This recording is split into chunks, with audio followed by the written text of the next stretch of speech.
আসসালামু আলাইকুম। এটিএন বাংলা গ্রামগঞ্জের খবরে সবাইকে স্বাগত জানাচ্ছি। আমি ওয়াহিবা রাইয়ান। শুরুতেই বিআরবি কেবল সংবাদ শিরোনাম। ঈদ যাত্রায় মহাসড়কে যানবাহনের চাপ বাড়লেও নেই যানজট, নির্বিঘ্নে বাড়ি ফিরতে পারায় খুশি ঘরমুখ মানুষ।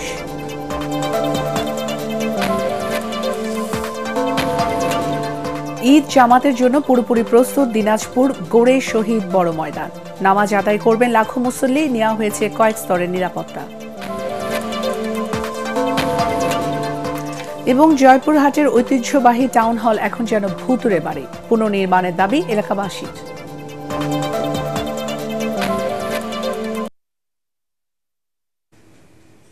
শুনছিলেন বিআরবি কেবল সংবাদ শিরোনাম, এখন বিস্তারিত। লাখো মানুষের ঈদ যাত্রায় মহাসড়কে বাড়তে শুরু করেছে যানবাহনের চাপ, তবে ভোগান্তি ছাড়াই বাড়ি ফিরছে ঘরমুখ মানুষ। শিডিউল মেনে চলছে ট্রেন। রাজধানী গাবতলী, সায়দাবাদ, মহাখালী, গুলিস্তান প্রতিটি পয়েন্টে কিছুটা চাপ বাড়ে ধীর গতিতে যান চলাচল করলেও মহাসড়কে কোথাও যানজটের খবর পাওয়া যায়নি। সদরঘাটেও অতিরিক্ত যাত্রী নিচ্ছে না লঞ্চ কর্তৃপক্ষ, ফলে ঈদ যাত্রা নির্বিঘ্ন হওয়ায় যাত্রীদের চোখে মুখে আনন্দের ছাপ। আরও জানাচ্ছেন মাঝারুল হক মুহাজির। প্রিয়জনদের সাথে ঈদের আনন্দ উদযাপনে এবার বেশি ছুটির পাশাপাশি সড়কে মিলছে স্বস্তির সুবাস। সড়কে ঈদযাত্রার চিরচেনা সেই যানজট নেই ঘন্টার পর ঘন্টা রাস্তায় বসে থাকার ভোগান্তি। এ যেন ঈদের আগেই ঈদের আনন্দ জনমনে। যদিও রাজধানীর মহাখালী বাস টার্মিনালে সকাল থেকে যাত্রী উপস্থিতি ছিল চোখে পড়ার মতো। ভ্যাপসা গরমে ঢাকা, ময়মনসিংহ, টাঙ্গাইল রুটে এসি বাসের প্রতি ঝোঁক যাত্রীদের। কোনো দুর্নীতি দেখতেছি না, টিকিট লাইনে সুস্থভাবে কাটতেছে। এবার ছুটিটা বেশি, অনেক আগেই চলে গেছে, এই জন্য আমরা একটু লাস্টের দিকে আসছি, ভিড় কম এই জন্য। আগের তুলনায় এখন নন এসি গাড়ির মধ্যেও ওই তেমন চাপ নেই। যাত্রা আসলে কষ্ট হলেও ভালো লাগে, যেটা কষ্ট করে ফ্যামিলিতে যাচ্ছি। রোজা রেখে রিল্যাক্সে যেতে পারছি, অনেকক্ষণ টাইম রাস্তায় ওয়েট করা লাগছে না। অন্যান্য বছরের তুলনায় এবারে চাপ অনেক কম, গাড়ির সংখ্যা বেশি, যাত্রী খুবই কম। এদিকে যানজট না থাকলেও ঢাকা টাঙ্গাইল মহাসড়কে বিশেষ করে এলেঙ্গা থেকে যমুনা সেতু পর্যন্ত 13.5 কিলোমিটার সড়কে রাত থেকেই অতিরিক্ত চাপ দেখা গেছে। অন্যদিকে ঢাকা মাওয়া এক্সপ্রেসওয়েতে দূরপাল্লার যানবাহনের চাপ থাকলেও কোথাও কোনো যানজট বা বিড়ম্বনা পোহাতে হচ্ছে না যাত্রীদের। পদ্মা সেতুর মাওয়া প্রান্তে টোল প্লাজাতেও নেই বাড়তি চাপ, নির্বিঘ্নে টোল দিয়ে সেতু পাড়ি দিচ্ছে যানবাহনগুলো। তবে কমলাপুর রেলওয়ে স্টেশন দেখে বোঝার উপায় নেই দুদিন পরেই ঈদুল ফিতর। রেলওয়ে কর্মকর্তা কর্মচারীদের অক্লান্ত পরিশ্রমে সবাই স্বস্তি নিয়েই রওনা দিয়েছেন বাড়ির পথে, এমনটাই দাবি স্টেশন ম্যানেজারের। সারাদিনে আপনার 43টা আন্তনগর, 27টা মেল এক্সপ্রেস কমিউটার এবং স্পেশাল ট্রেন সহ টোটাল 70টা ট্রেন যাবে, 60 থেকে 70,000 প্যাসেঞ্জার পরিবহন করতে। এদিকে সাধারণ যাত্রীদের সার্বক্ষণিক নিরাপত্তা দিতে সক্রিয় ঢাকা রেলওয়ে পুলিশ। গত রাতেই কক্সবাজার এক্সপ্রেস ট্রেন থেকে 33,500 পিস ইয়াবা উদ্ধার করে তারা। রেলওয়ে স্টেশনে আমরা আমাদের অতিরিক্ত ফোর্স মোতায়েন করেছি, আমরা এপি বেন মোতায়েন করেছি, আমাদের রেলওয়ের যে ডিবি টিম সেই ডিবি টিমও আছে, আমাদের সাদা পোশাকে যে গোয়েন্দা টিম আরএসবি বলে সকল বিভাগ, সকল স্টেক হোল্ডারদের নিয়ে আমরা নিরাপত্তা ব্যবস্থা গ্রহণ করেছি। এছাড়া ঈদযাত্রা নির্বিঘ্নে করতে আইন শৃঙ্খলা বাহিনীর সাথে কাজ করছে নির্বাহী ম্যাজিস্ট্রেটরাও। রাতের বেলায় চুরি ডাকাতি রোধে বাড়ানো হয়েছে গোয়েন্দা নজরদারি। মাঝহারুল হক মুহাজির, এটিএন বাংলা, ঢাকা। এদিকে ঈদ যাত্রায় ঘরমুখ যাত্রী ও যানবাহনের চাপ বেড়েছে পাটুরিয়া, দৌলতদিয়া ও আরিচা কাজিরহাট নৌ রুটে। দেশের দক্ষিণ পশ্চিমাঞ্চলের 21 জেলাবাসীর যাতায়াতের অন্যতম প্রবেশদ্বার এই দুই নৌ রুটে চাপ বাড়লেও নেই কোনো ভোগান্তি। মানিকগঞ্জ প্রতিনিধি শহীদুল ইসলাম সুজনের পাঠানো রিপোর্ট, জানাচ্ছেন আসিফুর রহমান সাগর।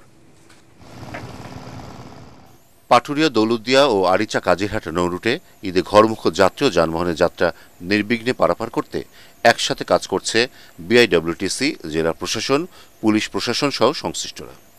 ঈদের আগে যাত্রীর চাপ বাড়লেও কোনো রকম ভোগান্তি ছাড়াই পারাপার হতে পেরে খুশি দেশের দক্ষিণ পশ্চিমাঞ্চলের 21 জেলার মানুষ। রোডে ঘাটে আপনার প্রশাসন আছে, চারিদিক ক্লিয়ার কাজ চলছে, আর কি ক্লিয়ার রাখছে। আমি ঢাকা থেকে আসতেছি, রোডঘাট সবই ক্লিয়ার।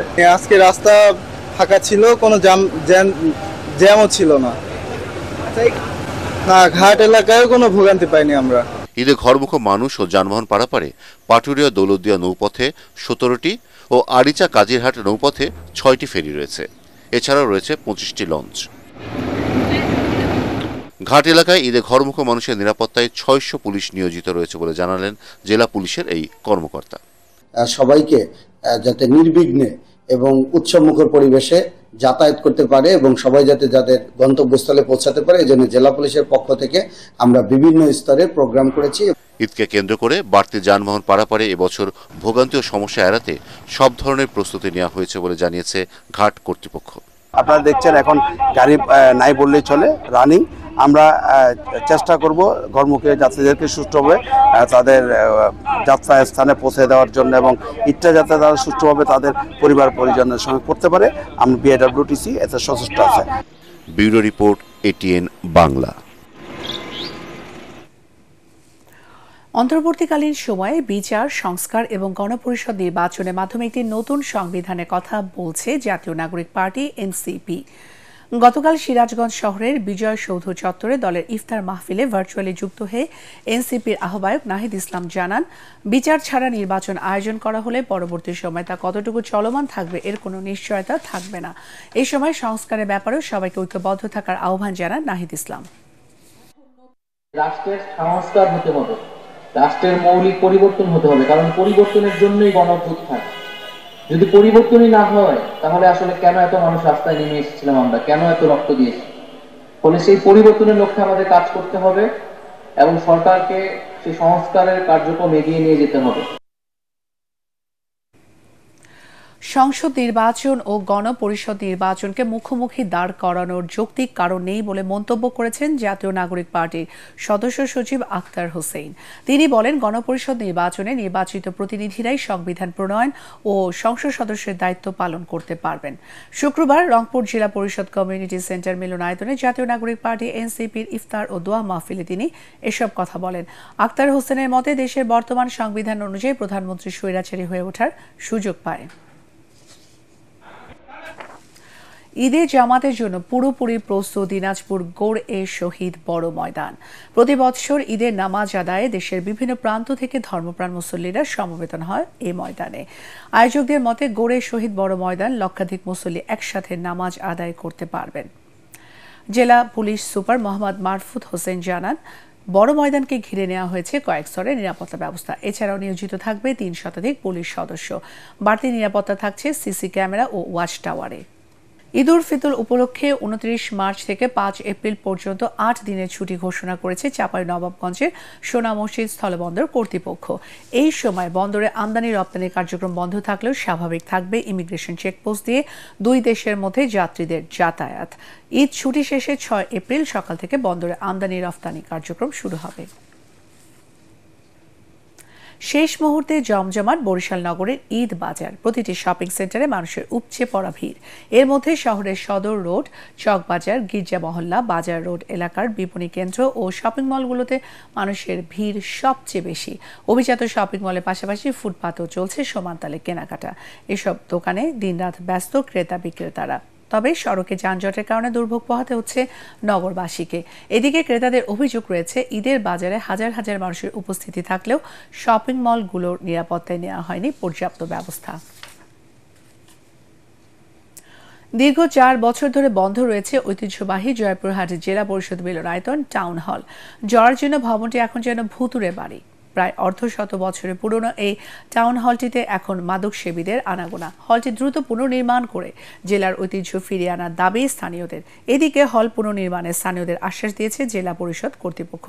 জয়পুরহাট প্রতিনিধি রফিকুল ইসলাম রফিকের রিপোর্ট, জানাচ্ছেন জাহিদুল আলম। ১৯৮৪ সালে জয়পুরহাট জেলা প্রতিষ্ঠিত হওয়ার সময় শহরের সিও কলোনি এলাকায় নির্মাণ করা হয় জেলা পরিষদ মিলনায়তন টাউন হল। এখানে ৪ বছর আগেও সাংস্কৃতিক, সামাজিক, রাজনৈতিক সভা সমাবেশ সহ বিভিন্ন অনুষ্ঠান আয়োজন করা হতো।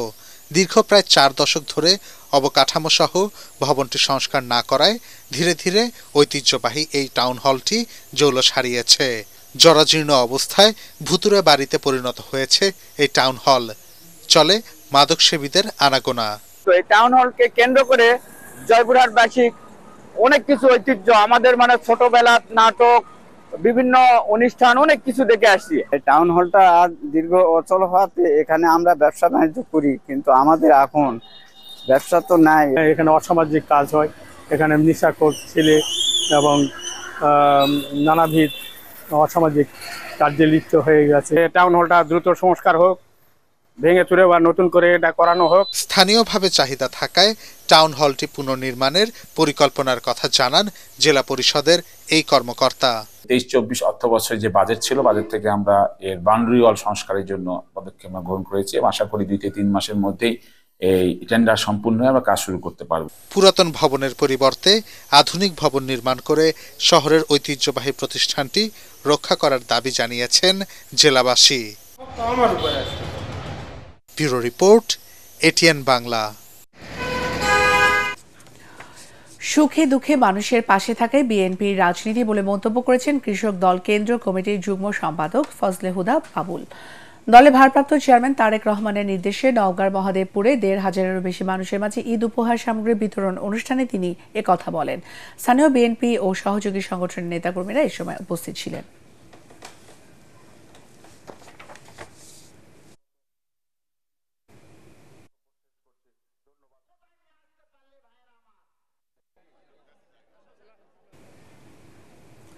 পরবর্তী সংবাদ দেখার আমন্ত্রণ জানিয়ে এখনকার মতো শেষ করছি। এটিএন বাংলার সংবাদ ইউটিউবে দেখতে ব্রাউজ করুন, youtube/ATN Bangla News। ধন্যবাদ।